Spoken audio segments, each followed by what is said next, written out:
시청자 여러분 안녕하십니까. 지금부터 정확현의 안보정론을 시작하겠습니다. 자, 이번 시간에는 여기 민주당의 내전 상황이라고 저는 볼 수 있을 것 같습니다. 단순한 이제 내분의 단계는 벗어났다. 왜냐하면요, 이 내분의 단계를 벗어났다고 볼 수밖에 없는 것이, 우선 이 개딸들이 이낙연 대표에 대해서 나가라, 출당 요구를 대대적으로 하고 있고요. 자, 이게 뭐 지금 벌써요, 이제 5만 명이 나오면 이제 당에서 공식적인 입장을 내야 되는데 벌써 2만 명이 넘어섰습니다.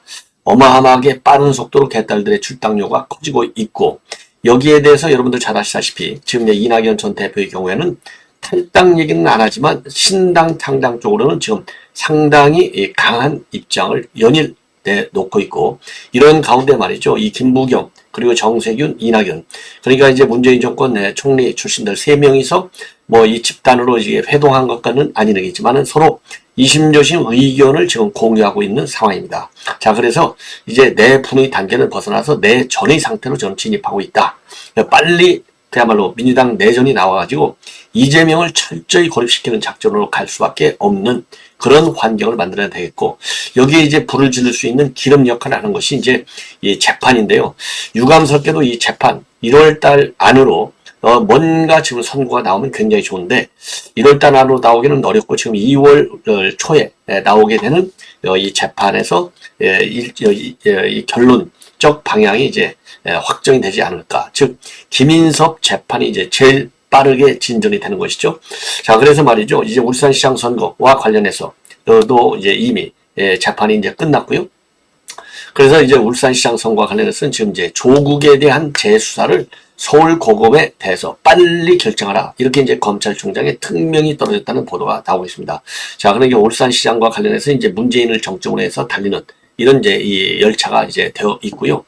그 다음에 중요한 것은 이제 김인섭, 백현동 재판에서 이제 어떤 판결이 나오냐. 왜냐, 지금 김용 판결을 통해서 이재명의 죄는 있다, 이렇게 우리가 이제 인식을 할 수 있는 결정적 상황이 온 거 아니겠습니까? 그러니까 이제 사법 리스크, 이제 백현동이 이제 그 다음 두 번째로 빨리 오는 것이죠. 이 사법 리스크가 한쪽에 있고요. 다른 한쪽에는 이제 정치적 리스크인데, 이게 바로 뭐냐. 바로 이재명이가 연동형 비례대표제를 포기하느냐, 마느냐. 요게 이제 내전 폭발의 또 하나의 중요한 이제 변수가 된다. 그래서 이런 것들이 어우러져 가지고 지금 민주당 내에서의 이제 이 내전이 신당 창당 쪽으로 갈 가능성이 상당히 커지고 있는 그런 분위기다. 이렇게 저는 일단 현 상황을 정의하고 싶어요. 그래서 요 내용을 집중적으로 여러분께 이제 이번 시간에는 이제 분석을 해드리도록 하겠고요. 그 다음에 이것도 마찬가지. 근데 이제 이재명이 이 인간이요, 여기에 대해서 놀라지를 않아요. 반성감이 없어요. 뭐냐? 지금 이재명의 측근들이 이미 5명이 극단적 선택을 하지 않습니까? 그런데 이번에는 요 측근이 아니고 이 법카를 쓴 것으로 의심을 받는 세탁소 주인이 극단 선택을 강하게 암시하는 유서를 남기고 실종이 됐습니다. 사실상 저는 이제 극단 선택이라고 볼 수밖에 없는 상황이 아니냐. 그래서 요것도 이재명의 법카, 이 의혹을 갖다가 이제 뭐라고 그럴까요? 이 의혹과 관련해서 검찰에서 어제 오늘 연속해서 지금 대대적인 압수수색을 하고 있어요. 무려 40여 명의 수사관과 검사를 동원했다, 이런 보도까지 나오고 있는 겁니다. 그래서 이런 것들도, 이 법카 의혹에 대한 수사도 이제 이 검찰에서 속도를 내니까 이것도 이제 이재명을 또다시 이 옥죄는 또 하나의 이 사법 리스크가 아니냐, 이런 판단이 들고요. 자, 그래서 이러한 내용을 가지고 여러분들께 이제 자세하게 하나씩 이제 분석을 해드리도록 하겠습니다. 자, 그래서 이 법카 의혹 대상자, 법카 의혹을 쓴 의혹을 받는 세탁소 주인의 실종 사건, 그리고 조국에 대한 서울고검에서의 신속한 재수사 검토, 이미 뭐 재수사 방향으로는 이제 내부적으로는 결정이 난 것이 아닌가, 이렇게 판단이 들어요. 자, 그래서 이러한 내용을 이제 핵심적으로 이번 시간에는 여러분께 전해드리도록 하겠습니다. 자, 그러면요, 이 맨 먼저 지금 이재명이가요, 지금 약간은 놀란 척 하고 있어요. 왜 이재명이가 놀랄 사람입니까? 안 놀래죠. 왜냐하면 우선 거짓말을 너무 잘하고, 그 다음에 이제 파렴치범이잖아요. 그렇기 때문에 전혀 안색의 변화가 없다, 이렇게 봐야 될 것 같아요. 자, 왜 그러느냐. 지금 이제 이낙연 대표가 연일 지금 강공으로 나오고 있잖아요. 그래서 요즘에 이낙연 대표의 이 발언 수위를 보면요, 과거의 이낙연 대표하고는 약간의 좀 결을 달리한다. 과거는 제가 이제 그랬잖아요. 이낙연 대표는 이런 문제점이 많다. 어떤 문제점이냐? 너무 우유부단하다. 그러니까 좋게 얘기하면 인간성이 아주 인성이 좋아서 우유부단하다. 이렇게 볼 수도 있지만은요. 정치적인 위기 상황에서는 인성이 좋아서라기보다는 정치적인 결단력이 좀 약하다. 이런 점을 제가 지적해 왔는데, 이번 그 비명계 원칙과 상식도 나오고 뭐 여러 지금 이제 민당 내에서 지금과 같은 이재명 갖고는 총선을 못 치른다. 이런 이제 내부 불만들이 많고, 그리고 국민들이 우선 인정을 안 하잖아요. 그러다 보니까 이낙연 대표의 목소리가 조금 일관성도 있고 속도가 빠르고 조금 강경해졌어요. 이거는 뭐 이낙연 대표가 그만큼 현 상황을 위중하게 보는 반증이 아니냐. 그리고 본인의 과거에 어떤 이 정치적인 캐릭터랄까요? 정치적인 리더십, 여기에 대한 반성도 사전에 이 작동이 된 것이 아니냐. 그러다 보니까 이낙연이 이렇게 하는 게 아니라 상황의 심각성, 그리고 그 본인의 과거 행보. 왜냐하면 이낙연하고 이재명하고요. 사실상 그런 어떤 자질적인 측면, 그리고 뭐 이 합동력 측면, 이재명과 비교가 되지 않게 화려하잖아요. 근데 지지율은 벌써 한 2배, 3배씩 떨어지거든요. 여기에 대한 이 회고적인 반성적 고찰이 있지 않았나. 이러다 보니까 이낙연이가 달라졌어요. 자, 그래서 저 이낙연 대표가 지금 이제 탈당에 대해서는 선을 긋고 있지만은 이 신당 창당 쪽으로 상당히 움직이고 있거든요. 그러니까 이재명이가 놀란 거예요. 그래서 이재명이가 조금 전에 입장문을 내놓은 것으로 되어 있습니다. 자, 페북을 통해서 했는데 이제 말로는 그러죠. 배제 정치 안 되는 거야. 예, 배제 정치가 아니고 통합과 단결의 정치가 필요해. 이 얘기는 그러니까 내부 분파 움직임, 여기에 대해서 지금 상당히 신경을 쓰고 있는 겁니다. 요걸 잘 내오는 것이죠. 그래서 표현의 자유는 민주주의 요체이고 누구나 다양한 의견을 표명할 수 있어야 되는데, 그래서 민주주의는 다양성의 예술이다. 왜냐하면 이제 이낙연 전 대표가 요청한 게 뭡니까? 지금 민주당의 지금 문제점, 이재명 민주당의 문제점은 다양성이 없다. 그리고 민주주의를 죽이고 있다. 이런 거 아니에요? 그래서 다양성의 예술이다. 이렇게 얘기한 것은 이낙연 대표의 말이 맞아. 그래서 이낙연 대표의 발언에 약간의 신뢰성을 주는, 그는 뭐 정말로 신뢰성을 주고 싶어서 했겠어요? 이낙연이 달래는 취지인데, 이낙연 대표 이런데 넘어가겠습니까? 예. 자, 그리고요. 그리고 또 뭐라고 하느냐? 자유롭게 의견을 개진하고 국민들의 판단을 받는 것이 정치다. 예. 그리고 정치적 결사체 정당에서는 더욱 그러하다. 이렇게 얘기하고 있어요. 자, 그런데 이거는 말이죠. 마치 무슨 지가 정치학 교수같이 지금 달래고 설득하는 것을 보이고 있는데, 이 정도의 톤을 가지고, 이 정도의 워딩을 가지고, 이 개딸 무식한, 그렇죠. 폭력적인, 이낙연 대표도 그랬잖아요. 폭력적이라고.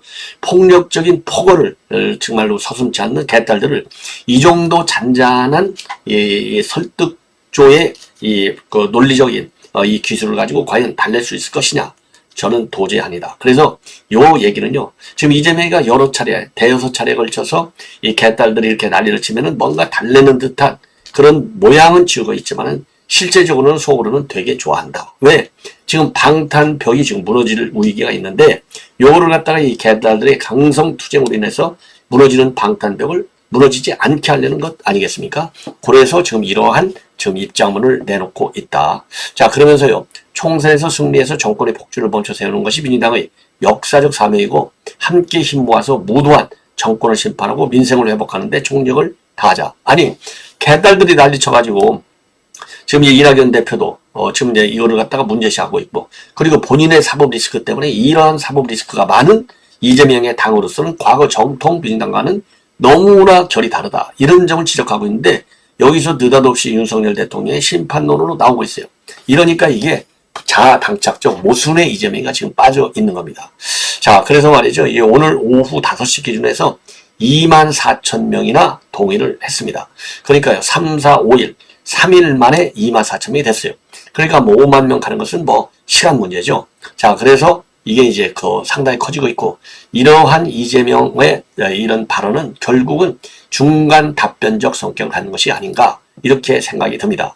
자, 그리고요, 지금 이낙연 전 대표의 경우는 뭐 여기저기서 계기가 있을 때마다 지금 이제 발언을 하고 있는데, 가장 중요한 것은 지금 이제 개딸들의 움직임을 지적하고 있는 거, 그리고 이재명의 사법 리스크를 강하게 지적하고 있는 거, 그러면서 이러한 민주당 갖고는 도저히 국민들로부터 민주당의 정통성과 민주당의 정치적인 자산과 가치, 요거를 인정받을 수 없다라고 결론을 내리고, 그래서 탈당까지는 아니지만 신당 창당 쪽으로는 마음이 굉장히 많이 가 있다. 이런 취지로 발언을 하고 있어요. 예. 자, 그래서 이제 오늘 또 말이죠. 오늘 또 지금 이제 이낙연 전 대표의 경우에는 당이 충분히 매력 있고 국민이 보기에 쉴만한 상태가 된다면 신당 창당 같은 얘기가 잠재워질 수 있는데 대한민국이 정치적 위기에 빠지지 않도록 하는데 어떻게 도움이 됐을까 하는 생각은 지금 골똘히 한다. 이게 그러니까요. 이제 대의 명분을 찾는 거죠. 정치적 위기에 빠지지 않도록 하기 위해서는 신당을 창당할 수밖에 없다라는 명분으로 활용하려고 하는 그런 계산이 아니냐. 그리고요. 내년 총선 때 민주당 역할을 할 거냐. 예, 그랬더니 그거는 민주당 역할을 요청할 경우 수락할 의사가 있느냐. 여기에 대한 이임이요. 이낙연 전 대표의 경우에는 부정적인 생각을 갖고 가져왔고요. 오늘 또 별로 생각을 해봤다라고 해서 딱 일축을 하고 있습니다. 자, 그리고요. 그리고 이 김부겸, 그 다음에 정세균, 이런 분들하고의 당의 위기에 대해서 공감대가 형성되어 있다라고 밝히고 있어요. 그러니까 이제 상당히 지금 위기 상황을 공유하고 있다는 것이죠. 위기 상황을 공유하고 있다고 하는 것은 대안보상에 있어서 상당 부분 세 명이서 공유하고 있는 이 합의점, 합의할 수 있는 지점이 있다. 이런 얘기가 아니겠습니까? 이 합의 지점은 결국은 최종적으로 이제 신당이 되겠죠. 그래서 김부겸 전 총리도 당 상황에 대해서 걱정을 많이 하더라. 그리고 정 전 총리도 많이 상심하고 있다. 그래서 다만 그런데 이제 세 사람이 연대하는 거에 관해서는 거기까지는 진척이 안 됐고 또 모색이 있는 것도 아니다. 현 상황에 대해서만 이 깊은 문제의식을 가지고 있는 상황이다. 이 부분에 대해서는요, 이제 세 명이 연합해서 이재명이를 이제 압박하는 이런 국면으로 보이는 것에 대해서는 상당히 조심을 하고 있어요. 그 이유 중에 뭡니까? 친명 세력이 여전히 지금 강성으로 돼 있고, 특히 개딸들의 지금 지지를 받고 있다는 점을 굉장히 좀 뭐라고 그럴까요? 좀 우려하는 것이 아닌가, 이런 생각이 듭니다. 그리고 이제 김부겸 총리도요, 지금 이제 언론에 뭐라고 밝혔느냐? 같은 문재인 정부 출신으로서 걱정을 많이 하고 있는 상황이다. 그래서 좀 더 상황을 지켜보고 있고 현재 당을 맡은 사람들이 자기 결정과 책임 내서 변화를 만들어야 되고 그리고 당도 현재의 어려움과 국민들의 평가에 대해서 잘 알고 있다. 그리고 한 발 떨어져 있는 입장에서 이래라 저래라 하는 것은 아니다. 이렇게 이제 얘기를 하고 있고요. 정세균 전 총리도 현재 당 상황의 심각성을 충분히 우려하고 고심은 하고 있지만 당장 움직이는 상황은 아니다. 당장. 여기서요, 중요한 것이 이제 당장이라고 하는 이 수식어를 붙인 겁니다. 그러니까 당장은 아니지만 이재명의 그 사당화가 심각해져 간다. 그러면 상황이 달라질 수 있는 것 아니냐. 요런 얘기를 하는 겁니다. 그리고요, 그리고 지금 현재 민주당 지도부의 분위기를 보면 이낙연 신당, 이제 구체적으로 많이 지금 언급이 되고 있지 않습니까? 요런 거에 대해서는 상당한 부담감을 갖고 있는 것 같아요. 그래서 홍익표 같은 경우 아직까지 이낙연 신당이 구체적으로 흐름이 만들어지고 있지는 않으나 그런 상황으로 가지 않도록 당내에서 잘 화합하고 대화해야 되겠다. 그리고 이제 두 사람 이낙연과 그 다음에 이재명이 만남 요거에 관해서는요. 주선해야 될 상황이 되면 하겠고 두 분이 상시적으로 통화하고 자주 만났으면 좋겠다. 이런 입장을 내놨습니다. 자, 그래서 요거는요, 이걸 보면 이제 홍익표도 오늘 이 방송에 나와서 얘기를 하고, 그리고 이재명이는 이제 SNS 통해서 입장을 얘기하고, 이런 거를 보면은 지금 민주당 지도부도, 지금 이낙연 전 대표를 비롯한 전직 총리들, 그리고 이제 비명계들의 움직임에 대해서는 이 걱정을 많이 하고 있는 상황이 아니냐. 이런 지금 평가를 할 수 있는 상황이고요. 그리고 조홍천 의원 같은 경우에도 지금 이상민 의원을 지금 친명들이 되게 비판하고 있잖아요. 요거를 빗대서 더 글로리의 학교 폭력 가담자에 비유하고 있어요. 그래서 초선들 한참 어린 후배들이 그러는데 그동안 학폭 방관자 정도로 생각했는데 지금 보니까 학폭 가담자다. 이렇게 내치고 있습니다. 그런데 이제 친명계 조선 전용기 같은 경우에는요, 당과 동지를 팔고 떠난 분께 비판도 못하는 탈당 오고자가 정상이냐. 그래서 이 친명계들의 이 반발 의식, 친명계들의 이제 이 불평, 불만, 요것은 생각보다 굉장히 강한 것이 아닌가. 이렇게 판단이 들어요. 자, 이번에는요, 이제 이재명, 이 민주당의 내분 상태, 내전 상태는 이 정도로 말씀을 드렸고, 그 다음에 이제 오늘 지금 이제 수원 서부경찰서에서 지금 이 보도를 한 내용이 되겠습니다. 한마디로 얘기해서 지금 이제 법과 의혹과 관련해서 이 세탁소 압수수색을 받은 세탁소 사장이 유서를 남긴 채 실종돼서 경찰에 수사를 하고 나섰습니다. 자, 이건 오늘 말이죠. 오후 4시 18분경에 수원 매산동에 있는 한 세탁소 사장 A씨, 나이가 66세가 되고 있네요. 이 사람하고 이제 자기 아버지하고 연락이 안 된다. 그래서 딸이 신고를 했어요. 그런데 이 세탁소는요, 경기도청 이 법과 유용 의혹과 관련해서 바로 어제 수원지검의 압수수색을 받았습니다. 자, 왜냐면은 이 해당 세탁소에서 지금 이재명이 이제 셔츠 이런 세탁을 했다는 거 아니겠습니까?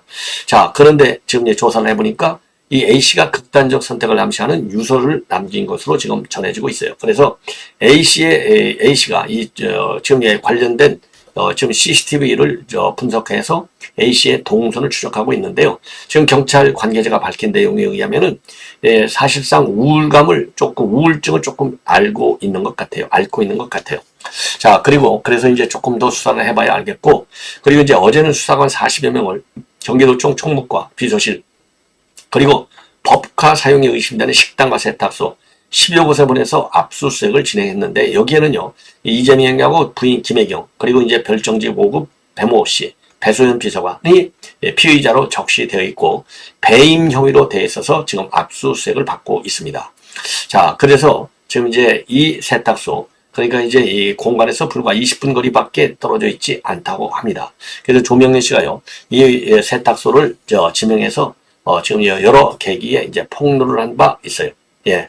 그리고요, 이 세탁된 와이셔츠를 공간으로 가져가서 옷장에 걸어놓기도 했다. 그래서 굉장히 구체적으로 이 세탁소 이용 상황을 지금 폭로한 바 있습니다.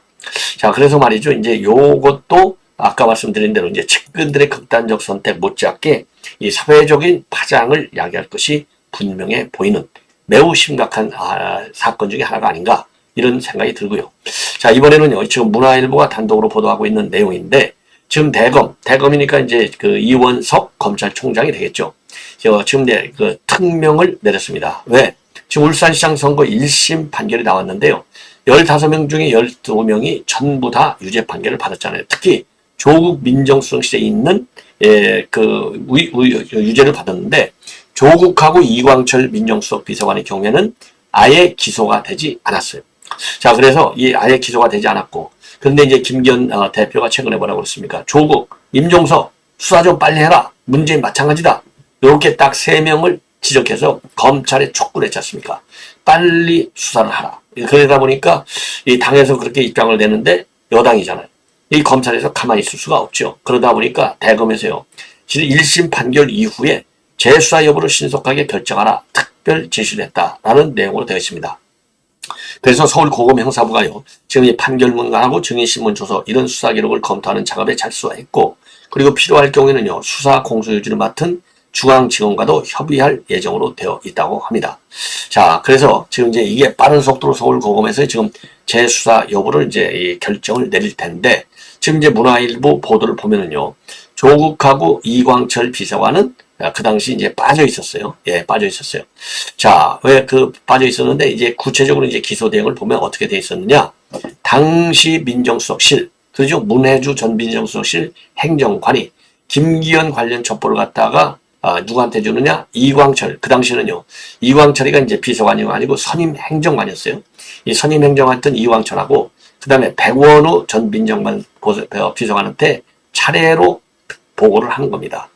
자, 그러면은요, 이 백원우 비서관이 이 사건을 경찰에 이첩하는 업무를 하는 박형철 전 부패 비서관에게 이 첩보를 전달해요. 그러니까 선임행정관 문혜주가